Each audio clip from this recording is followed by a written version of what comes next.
जन्म नाही पुन्हा।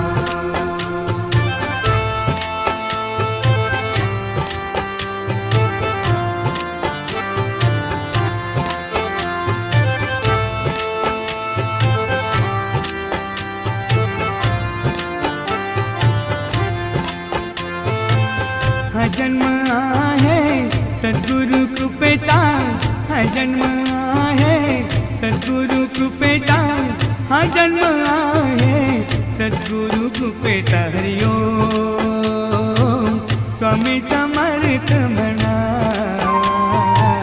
हा जन्म